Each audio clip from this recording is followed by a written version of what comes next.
So I've been seeing a lot of misinformation about some Wuthering Waves characters and some weird tier lists and meta takes without the game even coming out. Today we're gonna go on a little journey. Well, it's not gonna take that much time to talk about the Wuthering Waves metas, and I have a problem with Verina, the character that everybody is saying, oh, she's the best, you have to take it, you have to reroll for her, and I'm gonna give you the reasons and why there is some problems with that. We're gonna upload so much Wuthering Waves content in the future, so be sure to subscribe and let's go. So let me start with this. Verina is the most recommended character to get and to prioritize in the game. She got some good heals and things like that, but that's not the important thing in her kit. People say that you must reroll for her because she has a very good attack boost, which is 20% attack if you just press E, which is a very good value to be honest. So you just press E, switch to another character, and then you use it. And the other thing that this character have is that she prevents you from getting one shot, especially if you are doing hard content. This will kind of help, and I do agree that the character is good, by the way. But I have three things that I want to say because it's kind of early to say all of these things since the game didn't come out yet and we only tried the beta, so even my words aren't 100% right, but I'm gonna give you the other perspective so people can be prepared for that. First, the character is a healer, and almost the healers every time in any gacha game, the standard healer always falls off. Even if they stay valuable, kind of, they're not gonna be the most broken character. People say, but Verina does damage. Okay, she doesn't do that much damage, guys.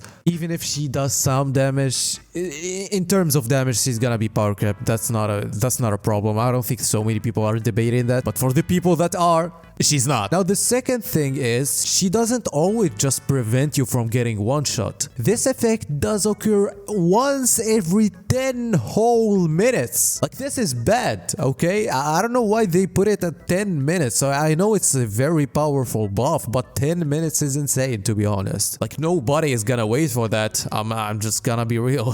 The third thing is, come on, it's a 20% attack. In the future, we will get characters that don't scale with attack. We will get dedicated buffers, so the teams will probably be a buffer and a healer and a main DPS. And I will assume that the limited banner buffers will be better than her and the limited banner healer will be better than her. So long term, I disagree if this character will be the best character in the game for a long time, but if we talk short term, I think that she's good if you want to reroll for her, but I don't think that Kalsharo is so behind, because to be honest, getting this character early is gonna help you progress so easily. Because I tried all of these characters except for Encore. You can reroll for Kalsharo because he will be a very good choice, especially if you will skip Jiyan. If you will skip the first 5-star character in the game, so you can get YINLIN, which is...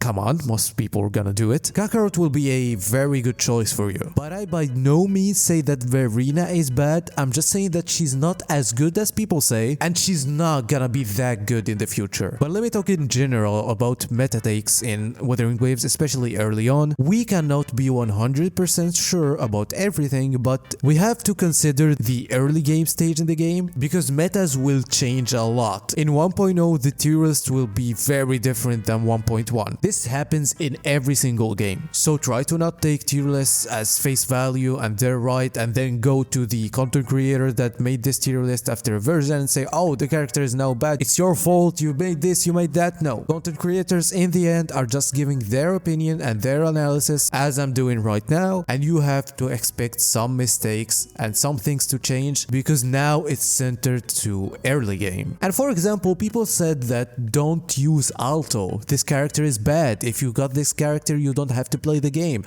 And to be honest, I think this is bullshit. I played with Alto a lot. The character isn't bad. The character can do some good things. He has a taunt which makes the game easier a lot against bosses. He basically just can run around and let the boss hit another thing. It just makes the game easier for some time. I mean, he's not gonna be long-term good. I mean, maybe he doesn't have an insane damage long-term, which is, by the way, not proven yet, but he's still viable. But sometimes some things are obvious. For example, Dungeon. She's a very good 4-star DPS that is very fun and her damage is insane. And she will be good for at least 3 versions. At least. This character is very good. We can all say that. But in the same time, we do not know how Kuro games will treat the characters. Will we get so much power creep in the game? If we will get so much power creep in Wuthering Waves, and I hope that we don't, so many characters will be not viable now. But if they do know how to balance the game, the old characters will stay good, but in the same time, this game is more of the skill-based game, to be honest. Yes, the better the character, the better it becomes, but especially if you're focused on some combat things, the game heavily relies on your mechanical skill, to be honest. And this is a very good thing, which can lead to say that so many characters will be viable in this game and will depend on how you play them. And that's basically my take. I'm not sure we